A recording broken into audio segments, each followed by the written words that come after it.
the multipolar world that we live in, that Miss Mia Motley and so many others spoke about, that many of us are very, very pleased to have some type of balance, and the rising of the global south, you know, the power of people standing forward, the power of people who are pro-humanity and pro-equality, right? The standing and the rising of people who are saying all of us are equal, and it didn't have no superior race, and it didn't have no superior person, and it didn't have no chosen nobody. All of us were chosen, has reverberated, has been echoing through the chambers of the UN and through the world. You can't hear it. All you can't hear it. You can't hear it. Hundreds of thousands. I think some protests have reached millions. Just about. From Australia to Austria to Trinidad. Yeah, we as well. We have walked, we have spoken, we have made our voices heard as well. There is that speech and that conversation and that bravery to come forth and speak out.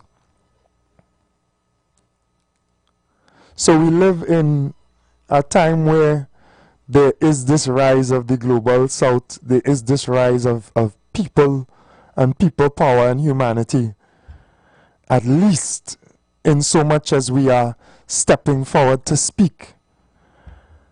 And efforts are being made to curtail not just speech, especially through these mediums of social media. You're all paying attention, right? I hope you're all paying attention. And I wanted to point out that an Israeli Prime Minister could say that the most important thing right now is the acquisition of TikTok by America, and not the people of America again. Good morning and blessings to the people of America. All the good people of America, who while the UN, was taking place as well, they held protests as well in solidarity. Not just solidarity with Palestine, but solidarity with humanity. It is the same movement of solidarity against apartheid. It is against a thought pattern of superiority, of unequal worth of human beings. It is a movement and a stance against the destruction of lives for gain of land or wealth or whatever, or power. It is the rejection of that. So we even extend ourselves as humans, as people.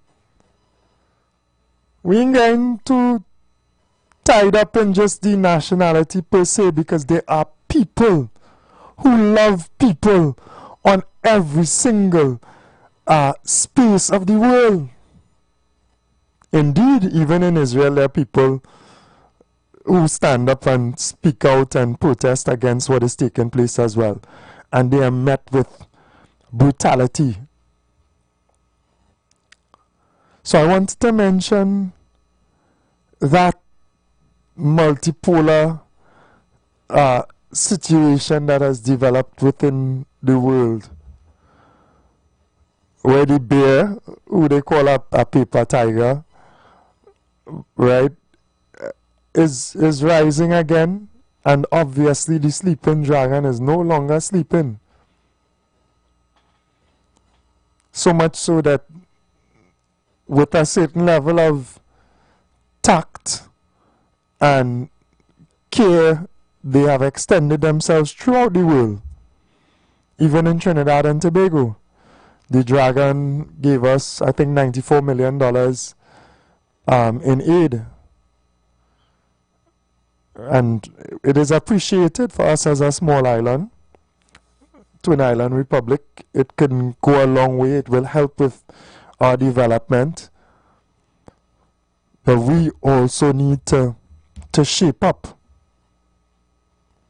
and put ourselves back in a position where we can assist others in a meaningful way, because we solidify our position.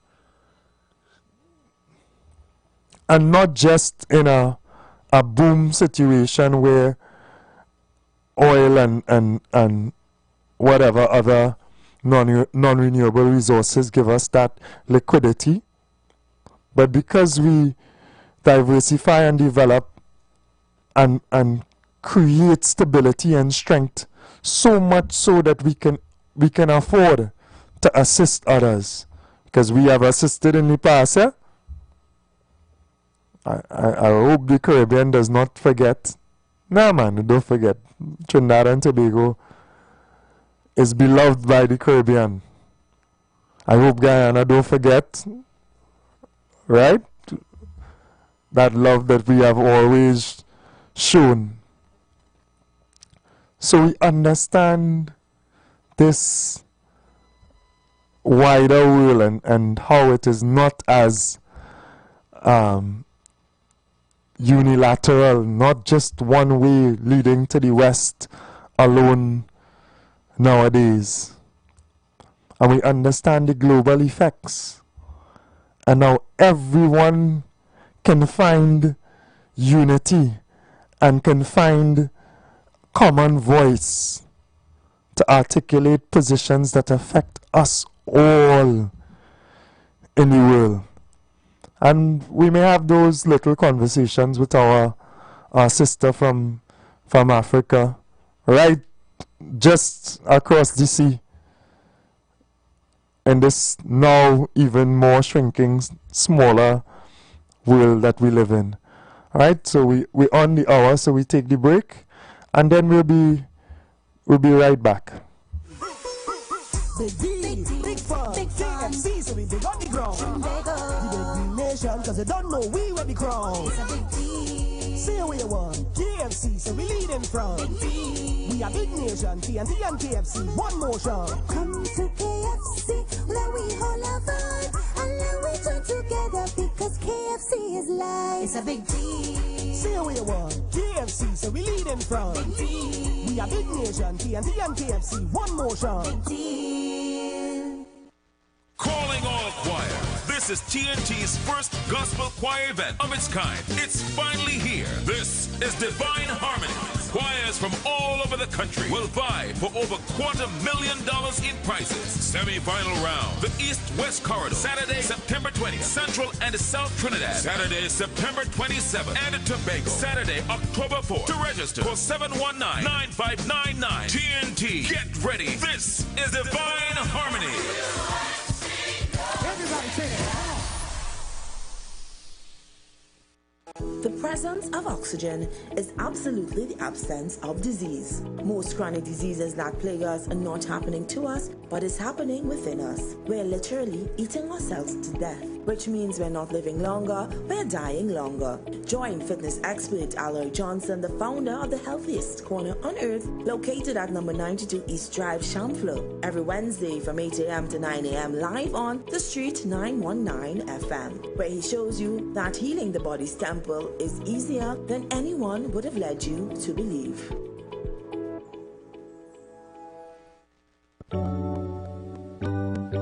Blessings in the wonderful name of our Lord and Savior Jesus Christ. You are invited to listen to the Final Hour broadcast heard every Monday from 11 p.m. to 5 a.m. in the morning on the Street 919 FM. Hear my mom, Pastor Helen Garcia, and myself, Pastor Valentine Garcia Jr., preach the Word of God to the elderly, youth, and children. We can be contacted at 629-0113 or 623-8444. The church is located at 26 Prince Street in Port of Spain. We look forward to you joining us. God bless you. As my life I lay it on the altar, as my life. The Gap Man Limited specializes in products that cater to all your health needs. The Male Enhancement Package targets the areas of the body that contribute to erectile dysfunction. The Male Enhancements cost $1,400. The Gap pills are priced at 250 pills for $500 and 500 pills for just $900. For the best in eye care, get the super combination of a Super Bright and the Body Healer. To improve the heart's function and circulation, get the Gap pills and Formula C. To get a total body cleanse daily, use the Gap Body Healer and Big C, all for a super low price of $1,300. To order your products from the Gap Man Limited, call 628-4531 for products that cater to all your health needs. For more info, contact 476-7268. The time is 7 a.m. This time check is sponsored by Nescafe Ready to Drink. It just hits different. And the playlist right, it hits different. Can you feel that shift? Nescafe, ready to drink. On the road, we on the go. Just grab your crew and grab your brew. Hits different, hits different. Vanilla latte mocha, hits different. Nescafe, the party never over. Nescafe, ready to drink. The Embassy Yacht is back and ready to transform your events into unforgettable experiences. Launched from King's Wharf, San Fernando, the perfect starting point for an epic experience of luxury, music, and celebration on the open water. By booking our vessel, your event will include a house DJ, state-of-the-art sound system, fully stocked bar, dedicated cleaning crew, top-notch security. This isn't just a venue, it's a floating masterpiece designed to make your event the talk of the town. Imagine your guests dancing under the stars, drinks in hand, with breathtaking views of the coastline as your backdrop. From birthdays to corporate events to exclusive parties, the Embassy Yacht offers promoters a unique platform to create unforgettable memories and boost your brand's reputation. Call or WhatsApp 399-5959 or email embassycruises@gmail.com. The wait is finally over. The Street 919 FM is powering up its digital presence with the launch of its vibrant new website, www.thestreet919fm.com. Now you can take the energy of the street with you wherever you go. Immerse yourself in a dynamic world of the hottest music, thought-provoking talk shows, exclusive interviews, and non-stop entertainment. Stay informed with the latest news updates and essential information, all just a click away. Don't miss out on being part of the Street 919 FM community online. Head over to www.thestreet919fm.com today and experience the rhythm of the street like never before. Share the live. Share the live. The Street 919 FM on Facebook and Instagram. Share the live. Iowa George on Instagram. Share the live. Iowa TV and Street TV on YouTube. Share the live. The Street 919 FM. And we are back. So, as we said on the break, we have a special guest with us as well this morning. We don't say all the way from Africa again because the world is too small. I myself in particular, I went to school in Libya for a couple of years, and I have a couple of friends from Sierra Leone, a couple from Nigeria. Ibrahim, good morning, good morning. I see them online once or twice as well. And across the length and breadth, the Gambia, all over the beautiful continent of Africa. That is the nature of the world today. And if you travel, and even on our space here in Trinidad and Tobago, you will come across we have really good ties with Ghana. We have business now in Ghana. Trinidad and Tobago has extended itself, Republic Bank and others. And we all understand the common challenges that we face in this world. Top of the morning. Good morning, Mr. West.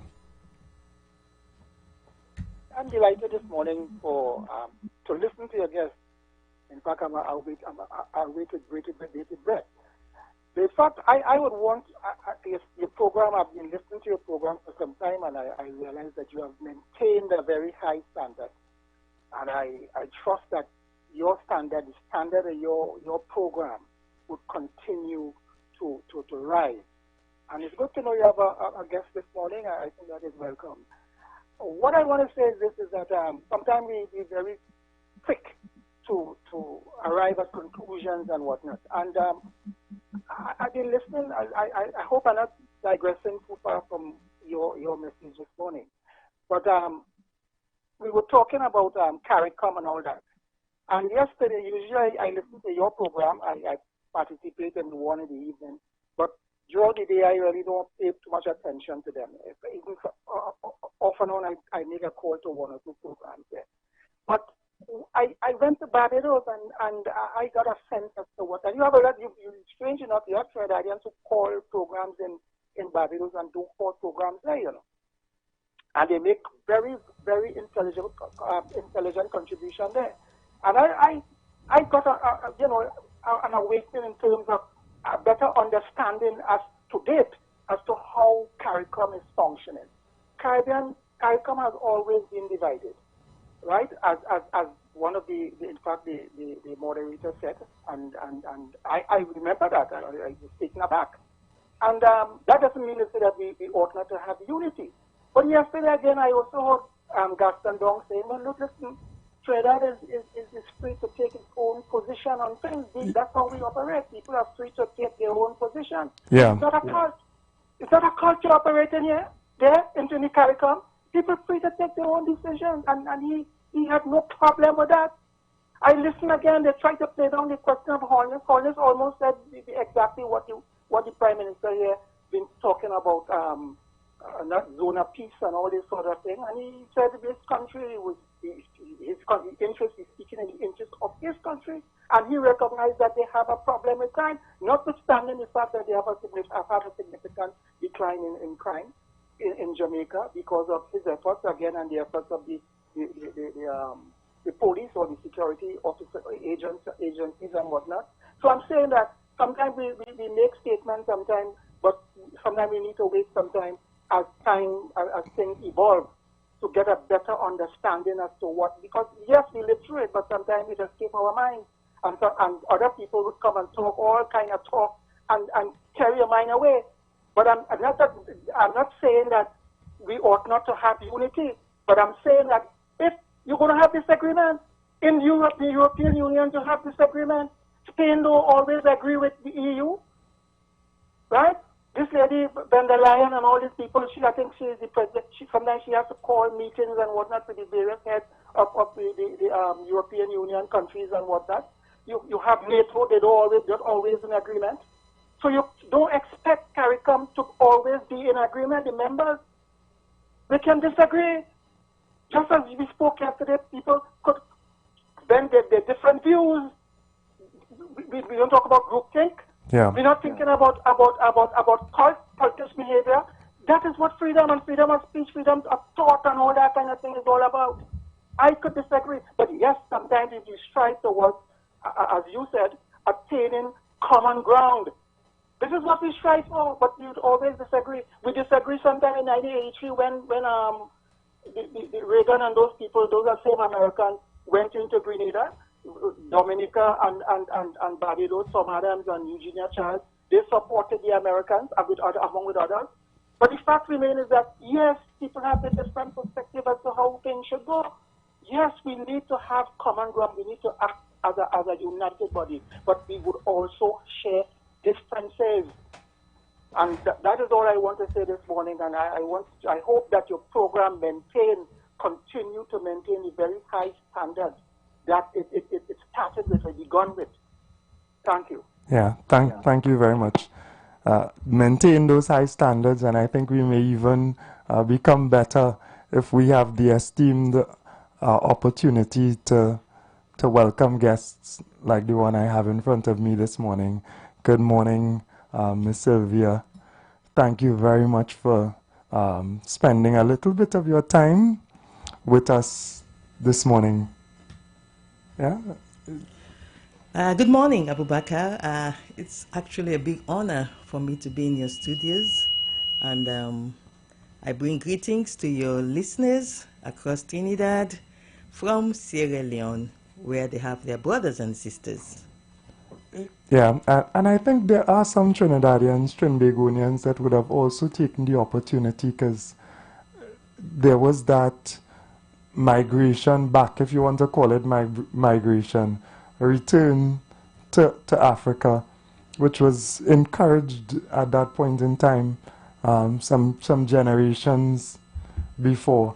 And I think that is part of your history as well, if you want to tell us about it. Most definitely. Of course, the history of Sierra Leone is one where you had slaves captured from Sierra Leone and across the entire West African coast, and interestingly parts of even Greater Africa, and taken across the Atlantic to the Caribbean, to America, North America, for them to work on the plantations for the masters, who were the white people at the time.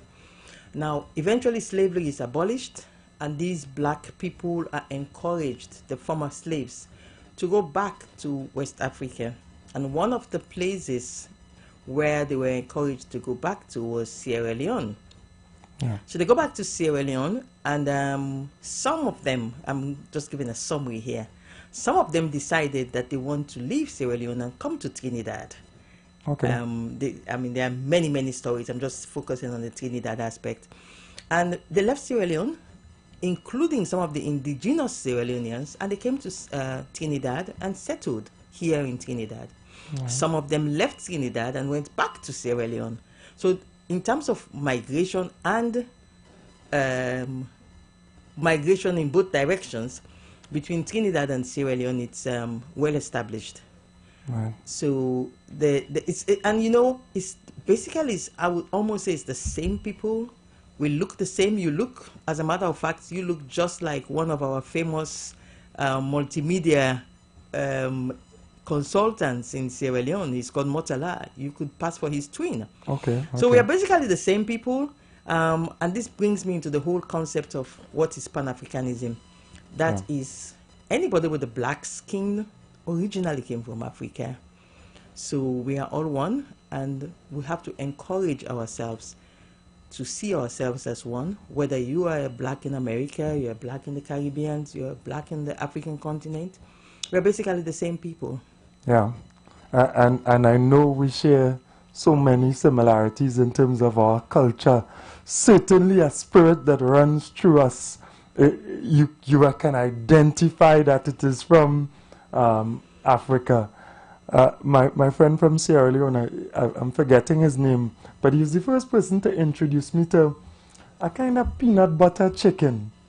Oh, okay. Yeah, it was really interesting, because I had not had it before. We do it here in Trinidad, some people, but I was not really aware, and I would never forget that, because I was questioning him. I said, peanut butter and chicken? What are you doing, boy? But flavor, they say sometimes that we are the spice of the world. We are the flavor of life, because of our something special in us. And indeed, Sierra Leone is a special place that has gone through significant challenges, and now has been able to rise again.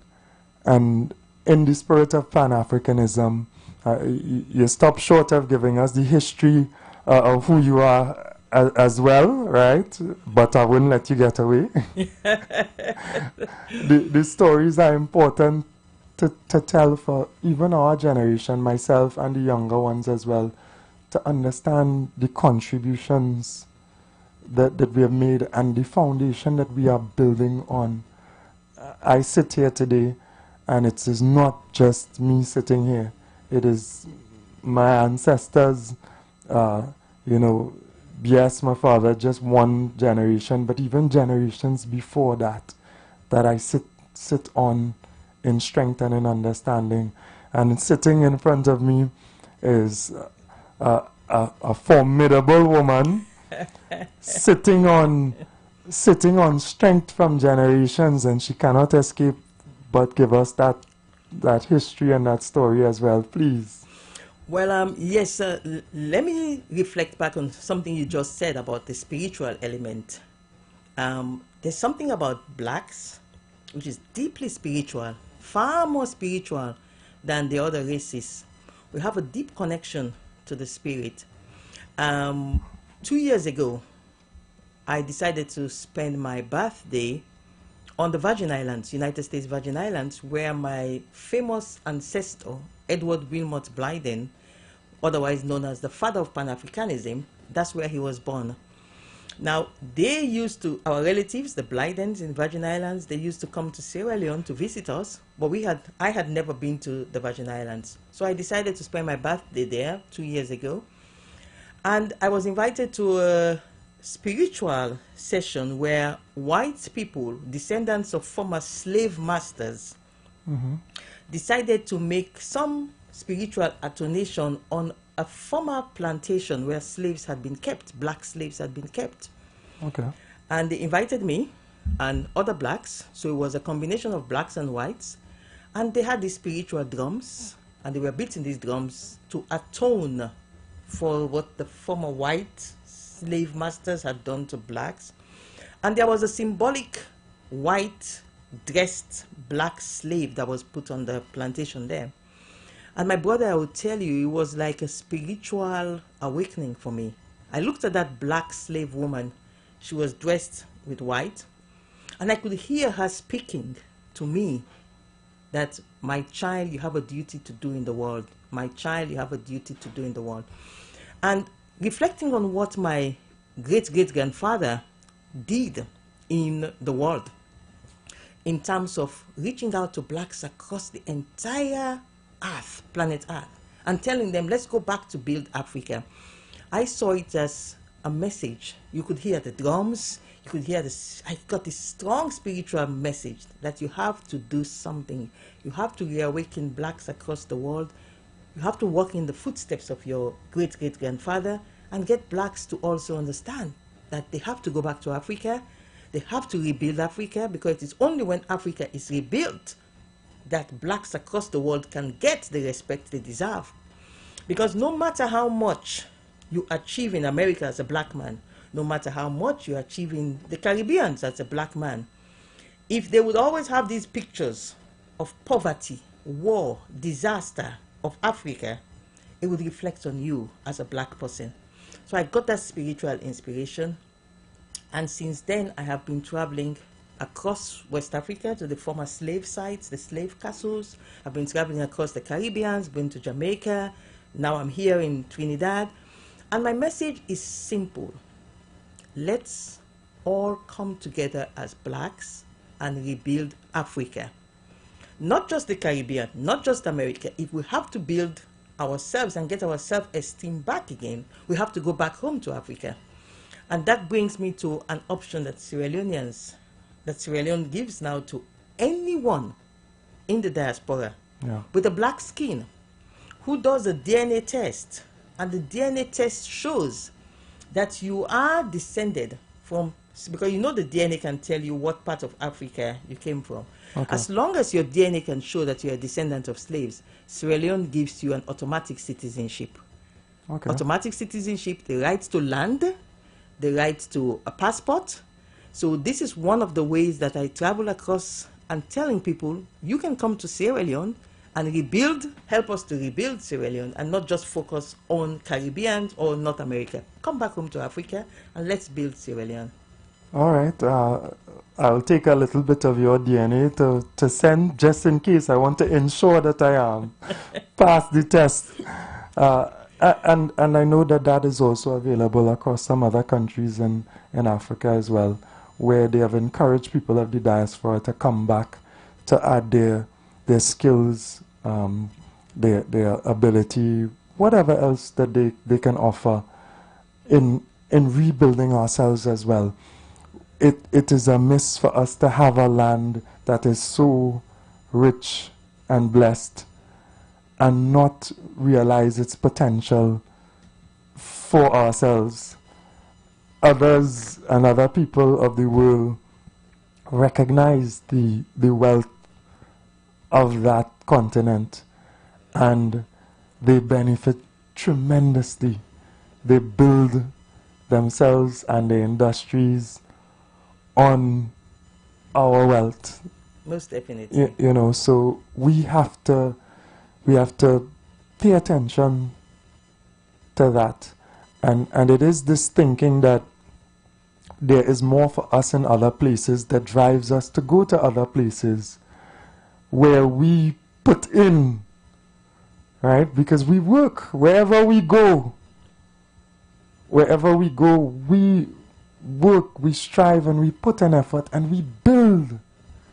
We're not plunderers. There are plunderers in the world historically. You see, one of the things that I heard on the radio just now, I was listening to your program before I came, was the activism that is happening around the world because of the wars that are happening in certain parts of the world. I don't want to deviate from the topic here. Yeah. But the activism across the world, we have to reactivate that across blacks. I saw a semblance of that with the gentleman leader in Burkina Faso. You might have heard about him. It's called Captain Traoré. Yeah. Now, there's a semblance of support for him and some of his social policies that are quite good. But we have to go beyond. We have to raise a reawakening of blacks across the world to also do the same type of agitation and activism that is happening now for other areas where they have war, where they have babies being killed. We have to get reawakening, a more solid reawakening of what used to happen 100 years ago, a little over 100 years ago, when my great-great-grandfather raised the cry across North America and the Caribbeans that we have to go back to Africa. There is a huge potential there. Now, if we can get more blacks across the world to agitate and be more activists in terms of the wealth of Africa that is now being taken out of Africa, to rebuild European and Western civilization, because our wealth is being taken out raw. It's not being processed. And then it's taken out to China, to Europe, to the Americas, and building those capitals. We need to get more activism. We need to get more blacks in the Caribbean, more blacks in North America, coming together, agitating that we need to build Africa. You need to stop taking out the raw materials. If you want the materials that Africa has, you want our gold, you want our diamonds, process it in Africa, and let's make money for Africa. So that is one of the activism that I think blacks can also jump on board. It's not just Burkina Faso, Captain Traoré. There are a lot of activism that we can do as blacks to ensure we reach out and rebuild the African continent. Yeah, certainly.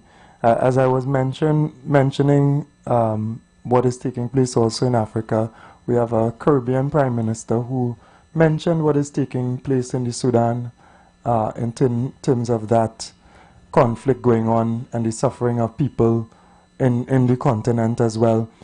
And throughout the Caribbean, there is a certain level of consciousness as to what is taking place in Africa as well. You would find a great base of support in Trinidad and Tobago for Captain Ibrahim Traoré. Just mentioning that, I might get some callers who, there are some assiduous supporters in even Trinidad and Tobago and throughout the Caribbean, where we look forward to that strength and that leadership from the continent as well. because we recognize that we have been plundered. We in ourselves and our are victims of plunder. The first resource that they utilized was the human resource. And we are now spread across, you know, a multiplicity of areas in the world, especially what they call the New World in this North-South Caribbean area, right? Millions of us who built it all. Yeah, with hard labor. And this brings me to reparations. There is this cry for reparations to be paid back to the motherland, to the African continent, as well as to even the descendants of slaves. I am a descendant of slaves because I was one of those, you know, they have different ethnicities in my country. One particular ethnicity called the Creoles, these are the ones who were the descendants of former slaves. Right. Now, I am a descendant of former slaves from both sides. My mother is a descendant of former slaves, including one who came back from Jamaica. You know, you have this thing they call the Obeah. Yeah, of course. These are the spiritual, powerful fathers who, they came with the spiritual powers, the African powers, mystical powers from Africa as slaves. And when they came to the Caribbeans, they continued. Yeah. They inherited it and they passed it on down to generations. So my great-grandfather was an Obeah who came from Jamaica. And he's my mother's grandfather. Now, of course, on my father's side, they came from the U.S. Virgin Islands. So we have people who are in Sierra Leone who are descendants of slaves who came from the Caribbean. Yeah. But at the same time, we also have people who relatives hundreds of years ago were captured. Yeah. And they never came back. Yeah. So the element of reparations is quite serious. But we need to push the African Union, which is the union of all African nations, is now picking up the drumbeats for reparations. It's now picking up, joining to make more sounds for reparations. So this is a key issue that I believe if we bring in more African voices, more Pan-Africanist voices on board the call for reparations, it's a critical call for us to rebuild Africa. In other words, we have built the West. Yeah. It's now time for the West to go back and restore, because it's a process of restoration, transitional restoration justice that I think we have to work on. And there's actually a campaign that is taking place in Trinidad, and I don't know if it extends to the Caribbean, but I'm pleased every time I hear it. They call it the Repair Campaign, and it calls for people within Trinidad and Tobago to sign on to this call for reparations. So it's building momentum and consensus among the people. And we have to understand what that is. We have to understand that it emanates from a place of justice. And if there is an injustice and there is that ability to correct it, then it should be corrected. Those people who have benefited and still benefit from the wealth that we created, it has been tracked, it has been traced, it exists. It has not disappeared. It's not as though it is hard to identify. It exists. And it should be returned. That is the least, because the blood cannot be put back into the veins of our ancestors who died in the Middle Passage, who died under the conditions of brutality, murder, rape, unspeakable. That blood cannot be returned to us. But the economic benefit that they still enjoy can be returned. And we advocate through Pan-Africanism and this understanding of self and strength to stop the bleeding, because now it is the resources that are being bled. Before it was the human, still is the human resource to some extent, because when they impoverish your lands, you seek somewhere else. In fact, that is what is happening now is you precisely hit the nail on the head. Because they're taking out all these rich, raw resources in the raw form, and they're not processing them on the African continent, they're leaving the African continent so impoverished. Recently, our First Lady was at Harvard University, the First Lady of Sierra Leone, and she gave an amazing revelation that shocked the world when she spoke, that just 0.00 something percent of what is taking out actually is paid to the people of Sierra Leone. What is taking out as iron ore, what is taking out as diamonds, what is taking out, just a small minute percentage was being given back to Sierra Leone. Now, because and she gave the example for saying, what can you do with 0.0% to provide electricity for your people, healthcare for your people, education for your people? It's impossible. Yeah. So what ends up happening?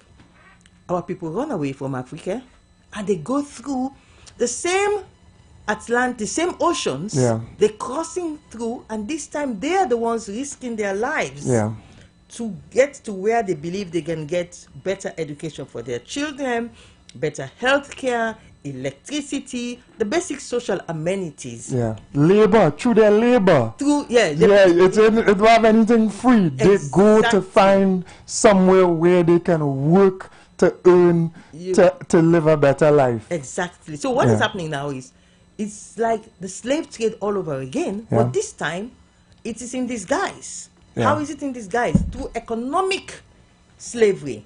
So you come in, taking all our resources that you want, and this brings me to, recently I had a conversation with some blacks.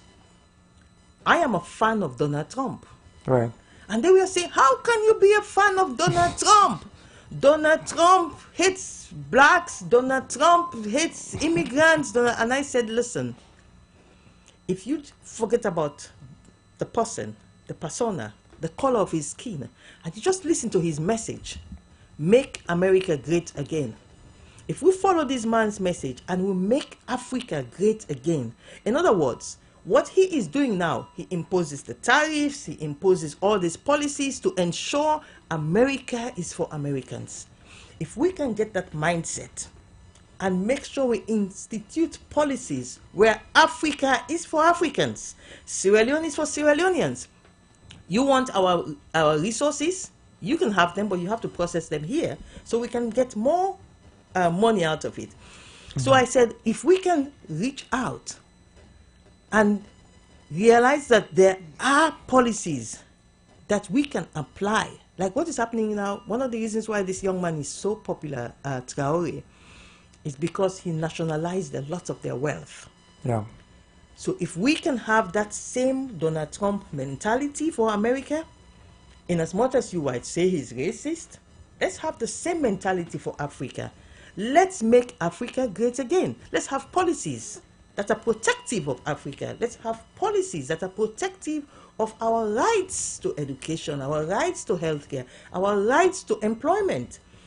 Because until we realize that there is a structure, the way the world is structured, both mentally and otherwise, because if it wasn't for mental slavery, why in God's name would, with Africans owning so much resources, natural resources, not just the mineral resources, but even our marine resources, our fish, for example, just the fishes. Why would we not be able to realize that there's so much money here on our continent? Instead, we are running away, risking our lives on the ocean to get to Europe. It's a structural, it's a mental problem. Yeah. So we have to work on that. We have to get our people to understand that let's look at what Trump is saying, not to follow his racist policies, but his policy of America first. Let's have Africa first. Yeah. And that is part of the maybe the clash there, because when Trump speaks about America first, he means first and last, and everybody else has to contribute and serve them. And when we take these perspectives of strengthening ourselves, you know, that is where they are going to come and part of the problem that they identify. Other people look in at Africa and try to say, you know, there's this leadership crisis, and they blame us for the underdevelopment. But then if we look just underneath the mat, we see the dirt of those even European and Western powers meddling in our because leadership. We allow them to. We have to now work on one of the things I do, I mean, you probably read my profile. I'm the youngest person on the entire Africa continent who registered and became the national leader of a political party when I was 29 years of age. Yeah. I'm the youngest. I hold that record. One of the things I believe is we have to catch them young, whether it is in politics, whether it is in education, whether it is in our cultural beliefs, whether it is in our moral beliefs. It has to be done when they're young. Yeah. If we do not get our young Africans to wake up and understand the potentials, we're losing them. Because by the time these people get into 35, going to 40, they're already set in their ways. Yeah. They believe they're inferior to the white man. There are so many people. Sometimes I get so unhappy in my country when you see these white diplomats from the Western capitals, and you see our people, just because they have white skin, you see our people instinctively thinking that everything that comes out of the mouth of the white man has to be correct. Yeah. Has to be the policy to follow. Oh, the European Union has said this. Oh, the Americans have said this. Oh, the British have said this. And they believe it automatically. So whether it is rubbish, whether it is not rubbish, they believe it. So we have to work on the mentality of our people. We have to catch them young. We have to get them to get pride and understand the economic wealth that is on the continent. If they don't know there is economic wealth on the continent that they can become millionaires out of, then they will continue running on these boats to seek so-called better lifestyle. Yeah. I played a beautiful song from a Jamaican artist this morning, and it is one that I try to sing to my daughter. It's like one of my eldest daughter. It's our song together, and it speaks to that understanding of self. You know, it says, black is beautiful, and that education is the key to rule the world. You don't have to be white to be a pretty girl. That reshaping of our minds, that understanding of self, that throwing off of the shackles of inferiority, which is pushed on us, that divorce of validation from somebody else. You know, we really need to continue to make that call and that effort. And your great grandfather would have been one who inspired a generation of He did. of Pan-Africanists, bold, strong, to speak with that understanding of self. In my mind, Stokely Carmichael always comes to mind because his oratory is one that I've looked at more than most. You know, he was inspired by my great-great-grandfather. Of course, George Padmore. Yeah, George Padmore had his wife was pregnant, and he said when the wife gives birth, he's going to call the child Blyden. Yeah. And he was thinking it's going to be a boy. Yeah. But then they gave birth to a girl, and the girl was called Blyden Padmore. Yeah. But you know, this aspect of what my great-grandfather achieved up to today, he is the most famous black man. He's more famous. He has more in terms of Pan-Africanism than even Nelson Mandela. My great-great-grandfather achieved what seemed to be impossible to achieve back then. He published a book, Christianity, Islam, and the Negro Race. I don't know if you've read that book. No. When he published the book, the white man at that time, this was in the 1800s, said there is absolutely no way a black man could have this thought process. To put the thoughts together in the way this so-called Edward Wilmot Blyden did this has to be a white man. This is not a black man. So my great-great-grandfather had to publish a second edition of the book, and this time he put his picture on the inner flap, dressed in pure European clothes, looking so handsome, but my great-grandfather was very black. He was dark-skinned. And he published it in the book on the inner cover. And that helped to also get blacks to feel so proud. Because the white man was saying, there's no way a black man could put these thought processes together. And when you read his writings back then, you know, the first Pan-African conference, the one we reenacted it. It happened 125 years ago in London. We reenacted it a few months back. Everything about it was about the teachings of my great-great-grandfather about blacks should develop pride in themselves, that they are not an inferior race, that they are just as good as any of the other races. And in fact, in some ways, that's why the book was called Christianity, one of his books, Christianity, Islam, and the Negro Race. He preached. He was a Christian Presbyterian reverend. But he preached that when he went to Africa, he found out that the indigenous African culture was more closely aligned to Islam than to Christianity. And that's what the argument he was putting in his book, that the blacks, and I guess probably that's what led now to a lot of what we now see about blacks believing that they are more intricately Islamic than Christian. So you have like the Nation of Islam coming up, you have these Islamic thoughts process. Because my great-great-grandfather, when he went to Africa, and he saw the culture, it was more closely aligned to the Islamic teachings. I mean, the positive Islamic teachings, of course, not all Islamic teachings are positive, but the positive Islamic teachings were more closely aligned to the Negro race. So there was a complete overhaul of the thought process of blacks led by my great-great-grandfather.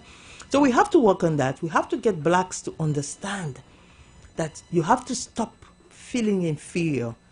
You listen to the songs of Bob Marley. By the way, he was also inspired by my great-great-grandfather. All his lyrics, a lot of them were taken from the writings of Edward Wilmot Blyden, who inspired a generation of W.E.B. Du Bois, all of these, Marcus Garvey. He inspired this entire generation of thinkers. But what is happening now? We don't have very strong thinkers. Of course, we do have some. I must pay tribute to some of them. Yeah, like we the have a couple. Honorable, yes, we have like the Nation of Islam. You listen to some of the preachings from some of them, you can see black thinking. But we need more. We need more leaders who can follow in the mold of Edward Wilmot Blyden and challenge philosophical thinking of those who believe that the blacks are inferior to white people. Yeah, and would have us believe. I don't think that some of them believe. I think they know our potential. I think they understand our strength, and therefore it is strategic for them to ensure that we do not understand. Yes, no, what I meant our by strength. Yes, what I meant by those who believe, I mean us, the blacks. Oh, there right, are people, there are blacks. we. As I said to you earlier, you have people, for example, in my country who will tell you, as long as the British High Commissioner says this, it must be sacrosanct. As long as the European Union ambassador says this, it must be sacrosanct. As long as the American ambassador says this, it must be sacrosanct. There's an inferior. They cannot see themselves as being able. All the time, I'm a politician. I have my political thought process.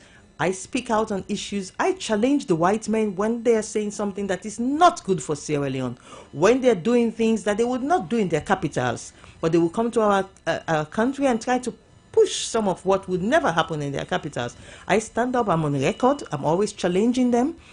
But I think we need more voices like mine. We need more people who are confident that, yes, I'm a black man. Yes, I'm a black woman. But I can challenge a white man when he's doing and saying what is not correct for Sierra Leone, what is not correct for Africa. We need to waken up that consciousness in our black brothers and sisters. Yeah, certainly. 3420081466539. I know you all are enjoying the discourse and the conversation, but feel free if you all want to just come in for a little bit as well. So I was listening to a joke last night as well, right? and this comedian was saying that, you know, they wish Donald Trump was around during slavery and ICE, right? The immigration, they said, because, you know, imagine they say they're on the plantation, being whipped to work and whatever, and then they see the ICE van in front, and they're like, "Hey, we here, send us back." Take us back. the thought pattern, if you really, it's laughable till you could cry, to think about what has taken place in the world. Good morning, caller, welcome. I want to say good morning to his sister. Special good morning. Good morning. For being on the radio. You said something earlier on, that you got to teach your children from small. And that is so true, and it's a fact. I tell you why. I change my name. I get rid of the slave master's name. Yeah. And my children, I always speak consciousness to them, black consciousness. All of them have an African name. They have gotten big, married, and all of them give their children African names. Yeah, respect, man. I set the example, I show them. Yeah, you make my paws raise with that one, brother. There were two girls, that a friend of mine asked me to give them African names because they know my consciousness. I've got two names for them, Ayula, and Abiola. I'll give it to the parents. They went to the Anglican church to have them christened. And the priest refused to christen them with those names. Oh. He asked them, where they get that from? And never christened them. They went to the Baptist church and had it done. Yeah. The consciousness, you see what they do to us. They play with our minds, you know. Yeah. And they put black against black. Yeah. And that is what it is destroying us. But Africa is growing. A lot of black people I've seen, I'm watching, they're leaving America and they're going to Ghana and other places in Africa. Opening business, you understand? And these things, it's going to happen. Everything takes time. We know what they have done to us. You know, I don't know if you heard Dr. Henry Clark.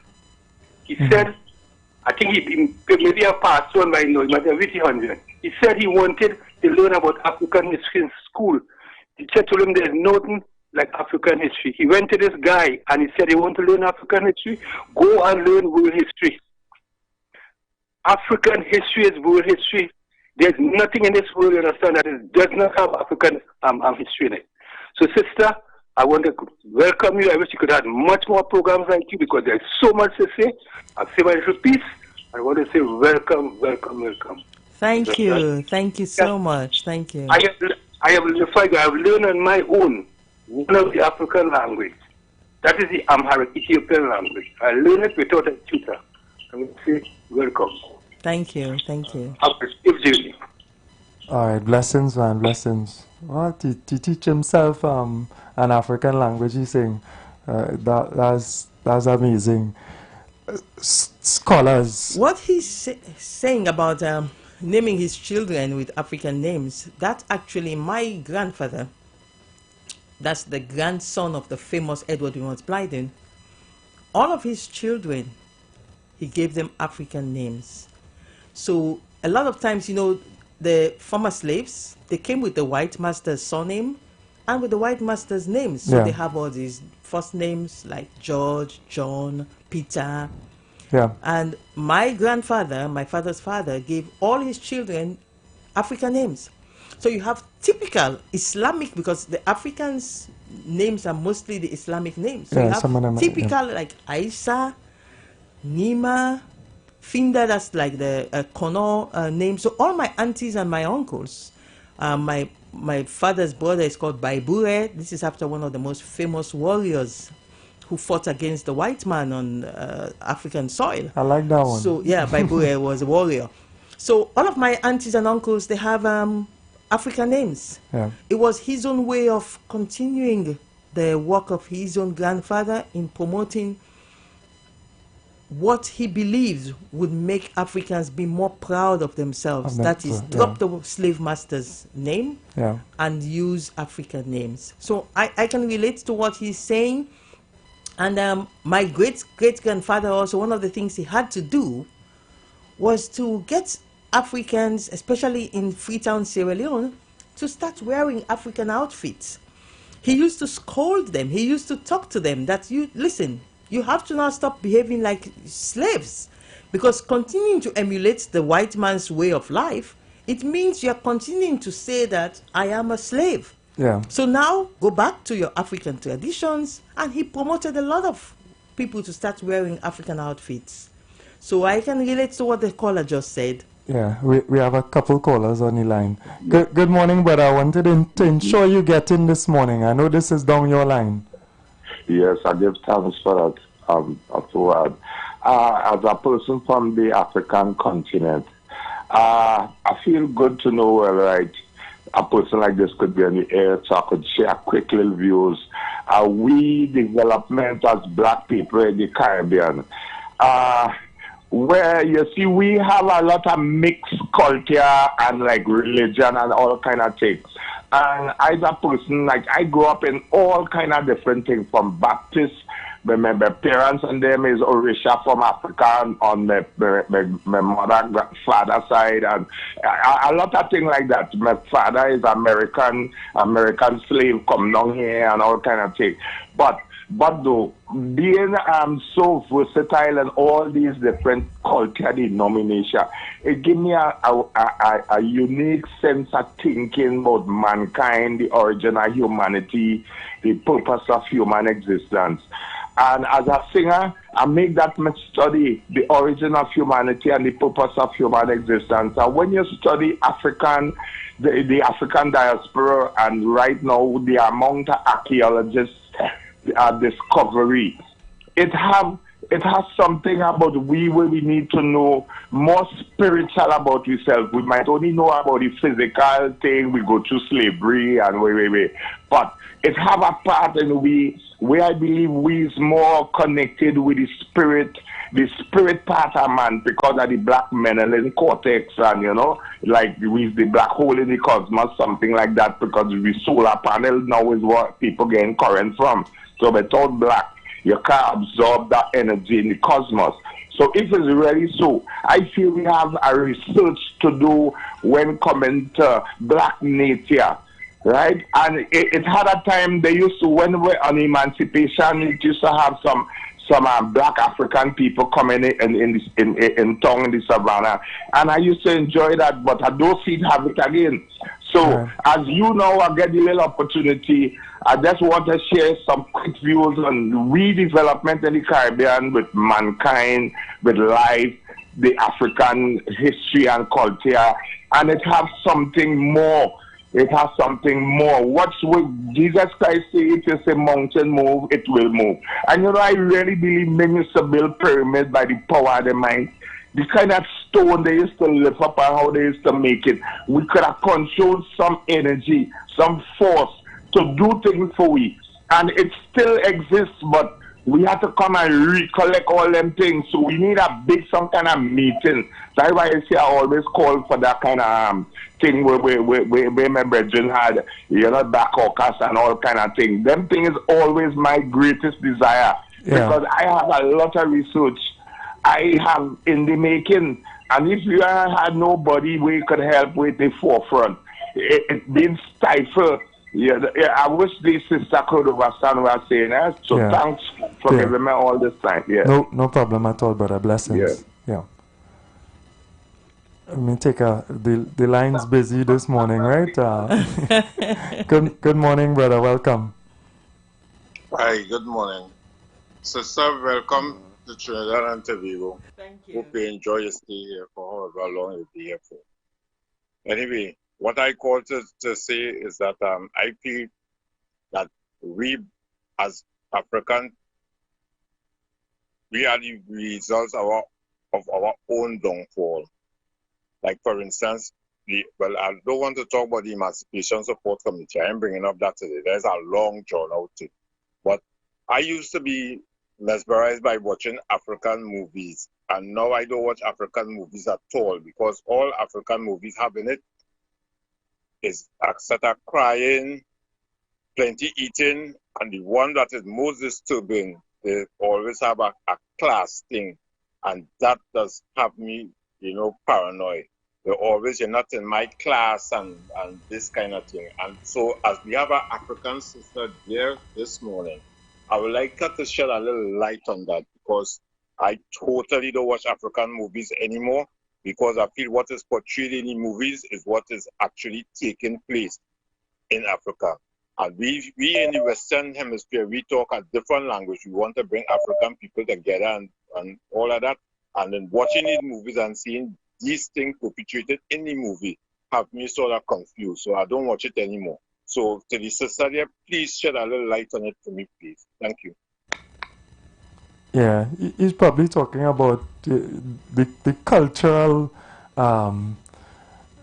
they ensure that they go into our cultures as well through our music and film and all of these other things, and corrupt it so that it carries us to a certain place. So maybe what he's talking about is more of the commercialized films coming out of Africa, where the content is not really indigenous us. One of the biggest, strongest tools that they use is this music, culture, film, to direct our minds towards what they want us to be and what they want us to emulate. I am one for, you see all them white Barbies and things, you could throw that away. You don't need a white Barbie home by you. The images that you look at, if the hero, if Superman is always a white man, if the setting for a movie is always in New York and wherever, your mind starts to gravitate towards that place and that space and that person and those people, and revere in a certain way.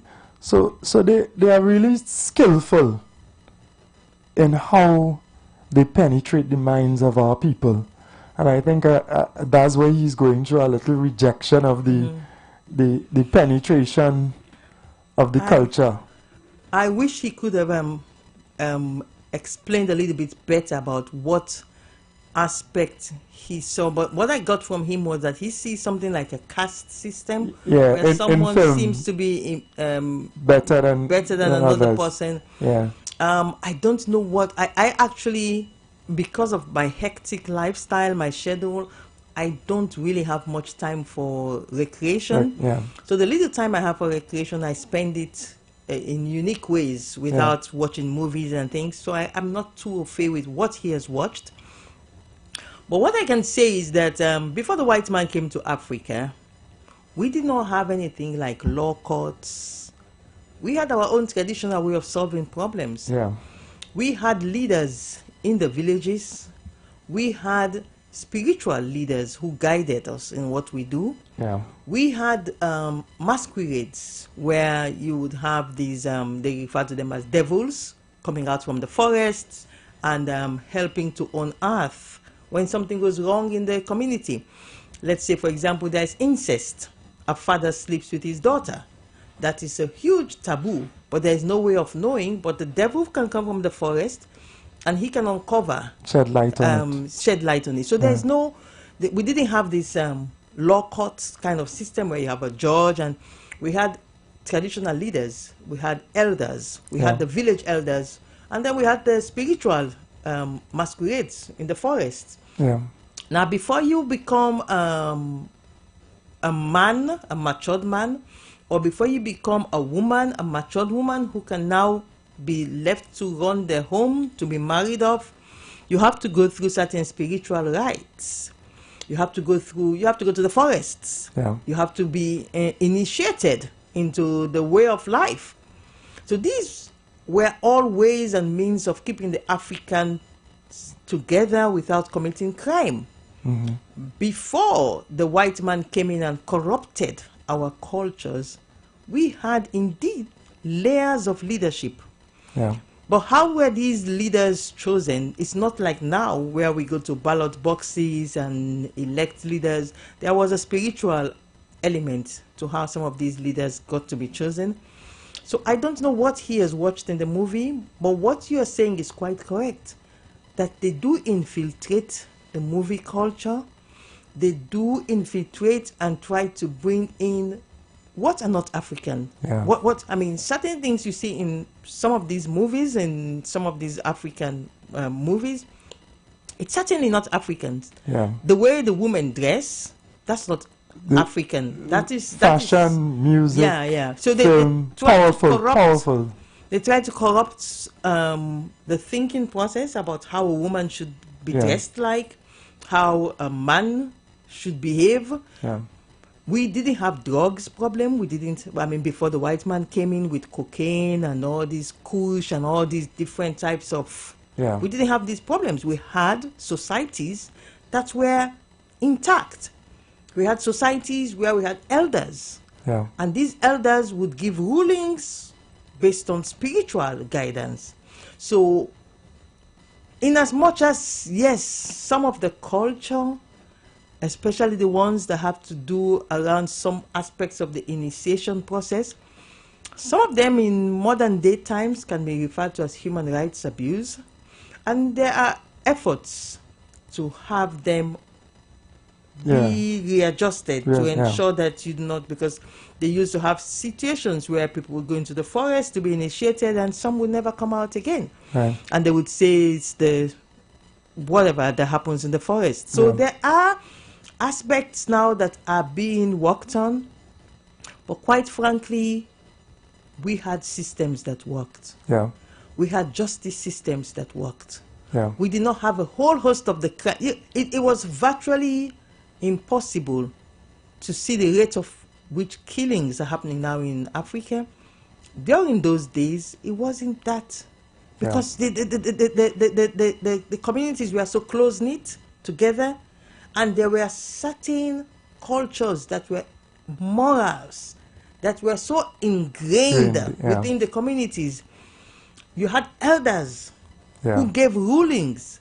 So I don't know what he's saying, but trust me, the typical African culture is one that never needed this type of westernized so-called civilization that has now wreaked so much havoc amongst our people. Yeah, I apologize because we are out of time. Oh wow, it's been such a beautiful time. I could not cut you in between there. Thank you very, very much for gracing our shows with your presence. You are as welcome here as you are welcome in Sierra Leone, in wherever you feel home. We want to make you feel home here as well. Thank you so much. It's an absolute pleasure, and we thank you as well for sharing some of your words with us as well. All right, have a blessed day and enjoy the rest of your stay as well. Thank you so much, I will. All right, well, there's never enough time. We are out of time this morning. God willing, we'll be back tomorrow. Take care. Final round, the East-West Corridor, Saturday, September 20th, Central and South Trinidad, Saturday, September 27th, and Tobago, Saturday, October 4th. To register, call 719-9599. TNT, get ready. This is Divine Harmony. Everybody say it. The time is now 8 a.m. This time check is sponsored by Lambeau Credit Union. Always here for you. What are you doing? Big D, big fun, KFC, so we big on the ground. The big nation, cause you don't know we will be crowned. Say what you want, KFC, so we lead in front. We are big nation, TNT and KFC, one motion. Come to KFC, let we hold our vibe, and let we join together, because KFC is life. It's a big D. Say what you want, KFC, so we lead in front. We are big nation, TNT and KFC, one motion.